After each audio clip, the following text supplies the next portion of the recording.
ایک دفعہ کا ذکر ہے کہ ایک جنگل میں ایک مغرور شیر کی بادشاہت تھی۔ اس کو اپنی بادشاہت پر بہت غرور تھا۔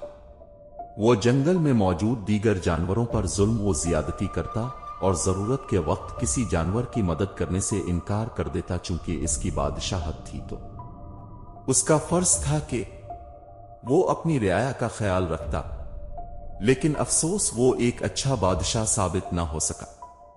ایک دن جنگل کے تمام جانوروں نے مل کر یہ طے کیا کہ کیوں نہ اس بادشاہ کو سبق سکھایا جائے۔ سب مل کر شیر بادشاہ کی خدمت میں حاضر ہوئے۔ مگرمچھ: بادشاہ سلامت، ہم نے آپ کے لیے اپنے طلب کے کنارے ایک خصوصی دعوت رکھی ہے، جہاں آپ کے لیے خصوص کھانے کا اہتمام کیا گیا ہے۔ وہاں بطخیں آپ کو مزے مزے کے کرتب دکھائیں گی اور آپ کو طلب کی سیر بھی کروائیں گے۔ شیر بادشاہ یہ سب سن کر بہت خوش ہوا اور اس نے دعوت کو قبول کر لیا۔ اگلے دن جب بادشاہ دعوت میں گیا تو وہاں سب سے پہلے بطخوں نے مزے مزے کے کرتب دکھائے، جنہیں دیکھ کر بادشاہ بہت خوش ہوا۔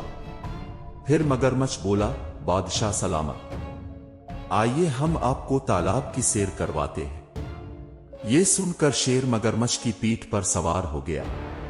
مگرمچھ پانی میں اتنی تیزی سے تیرنا شروع ہوا کہ شیر مضبوطی سے مگرمچھ کو نہ پکڑ کر سکا اور وہ پانی میں زور سے لڑک گیا۔ شیر نے زور سے چلانا شروع کر دیا: بچاؤ بچاؤ! مگر پھر کیا تھا، شیر کے غرور کا مزہ تو سب کو چھکانا تھا، تو کسی نے پھر اس کی مدد نہ کی اور بالآخر وہ ڈوب کر مر گیا اور اس کا غرور خاک میں مل گیا۔